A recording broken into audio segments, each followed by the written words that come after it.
దండుపాలెం ముఠాగా మీ party నుంచి CM నిర్వహిస్తున్నారు. Dandupalem, దండుకున్నపాలెం, gun culture అంతా కూడా బీఆర్ఎస్ హయాంలో బీఆర్ఎస్ ప్రభుత్వంలో జరిగింది. ఈరోజు కాంగ్రెస్ ప్రభుత్వం ప్రజాస్వామిక ప్రభుత్వం అందరి మంత్రులకు కూడా స్వేచ్ఛనిచ్చి తోటి సహచరుడుగా మా సీఎం గారు పనిచేస్తూ ఉన్నారు. వాళ్ళ సీఎంగా ఆ రోజు కేసీఆర్ ఉన్నప్పుడు ఫామ్ హౌస్కి ఆయన పరిమితం అయితే మరి 4 స్తంభాల ఆటలాగా పరిపాలన జరిగింది.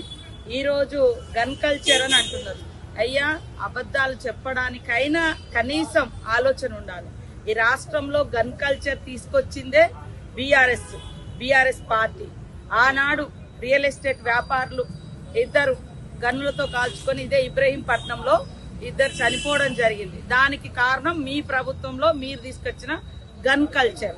అయ్యా, నీతులు చెప్తున్న హరీష్ రావు గారు, అబద్ధానికి నిలువెత్తే సాక్ష్యం నువ్వు. ఇవాళ సిద్దిపేట సబ్ రిజిస్ట్రార్ కార్యాలయంలో మీ హయాంలో మరి గన్నులు చూపి 45 లక్షలు ఎత్తుకుపోయిన కల్చర్ మీ ప్రభుత్వంలో ఆనాడు జరిగినటువంటి గన్ కల్చర్. అట్లా రోడ్ల మీదనే 2 అడ్వకేట్ దంపతులను హత్య చేసి అత్యంత నిస్సిగ్గుగా ఈ రాష్ట్రంలో మరి రక్షణ లేదు అని చూపించుకున్న ప్రభుత్వం ఆనాడు కేసీఆర్ ప్రభుత్వం. ఇది మీ గన్ కల్చర్. ఈరోజు మాది ప్రజాప్రభుత్వంలో ప్రజలు స్వేచ్ఛగా ఉన్నారు. అదే విధంగా మంత్రులు కూడా స్వేచ్ఛగా మాట్లాడుతున్నారు. ఎంత నీచంగా తయారైనారంటే వాళ్ళ పత్రికలు, వాళ్ళ టీవీలు అబద్ధాలను ప్రచారం చేసుకోవడం కోసం వాళ్ళు నడిపిస్తున్నట్టుగా ఉంది. నేను ఒకటే సవాల్ చేస్తున్నా హరీష్ రావుకి. నేను ఎప్పుడు నా కుటుంబ సభ్యులను లాగలే గాని ఈరోజు నా తల్లిదండ్రుల మీద నేను ప్రమాణం చేసి చెప్పగలుగుతా. నిన్న క్యాబినెట్ లో ఒక్కటంటే ఒక్కటి వ్యక్తిగత విమర్శలు గాని, వ్యక్తిగత ప్రయోజనాల గురించి గాని, వ్యక్తుల గురించి గాని చర్చ జరగలేదని నేను చెప్పగలుగుతా. నన్ను గన్నా సమ్మక్క సాక్షిగా నేను చెప్పగలుగుతా. నీ అబద్ధాల పత్రికకు నువ్వు సేల్స్ మెన్ గా ఇవాళ నీ గుమస్తా తెలంగాణ తీసుకొచ్చి చూపించినావు కదా, దాంట్లో అది నిజమే అని నువ్వు చేయగలుగుతావనే. ఎందుకే అబద్ధాలు అనేది నిజంగా అది మన ఆత్మ విశ్వాసాన్ని దెబ్బతీస్తుంది, వ్యక్తిత్వాన్ని దెబ్బతీస్తుంది. రాజకీయాలు ఇంకా కక్షలు, కార్పుణ్యాలు, ఆరోపణలు, ప్రత్యారోపణలు ఉండొచ్చు, కానీ అది మన వ్యక్తిత్వాన్ని దెబ్బతీసేంత నీచమైన స్థాయికి దిగజారి పత్రికలు కావచ్చు, టీవీలు కావచ్చు, నాయకులు కావచ్చు, రాజకీయ నాయకులు కావచ్చు మాట్లాడకూడదు.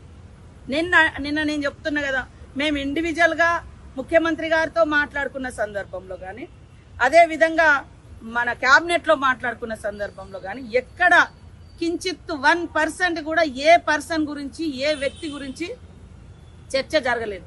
ఇది నా సవాల్. నేను చెప్తున్నా కదా, ఎప్పుడు మా కుటుంబ సభ్యులు మేము ఈడ్చలేదు. నన్ను కన్నా సమ్మక్క సాక్షిగా నేను చెప్తా. మరి నువ్వు అది పట్టుకొని ఇంత నిలువెత్తు సేల్స్ మెన్ గా ప్రచారం చేసుకుంటున్నావు. ఆయన అమ్ముడు పోతలేము మీ పత్రికలు. ఎంతసేపు అబద్ధాలు మా మీద. ఇది కరెక్ట్ కాదు. నిజాయితీగా నిజాల మీద పోరాటం చేయండి. నిజాలు ఏమున్నాయో వాటి మీద పోరాటం చేయండి. అది మంచిగా ఉంటది. కానీ అబద్ధాన్ని ఇవాళ అంటాం కదా, అబద్ధం ఊరంతా తిరిగి వచ్చేలేపు నిజం బయటకు వచ్చేసరికి అబద్ధం ఊరంతా తిరిగి వస్తాను. మీరు ఆ సిద్ధాంతాన్ని నమ్ముకున్నారు. అది ఎప్పుడు పనిచేయదు. ఎప్పుడైనా నిజాలే నిలకడగా ప్రజలకు తెలుస్తాయి. వాస్తవాలు తెలిసినప్పుడు వార్తలు పెడతారు మీలాంటి అబద్ధాల కోర్లను.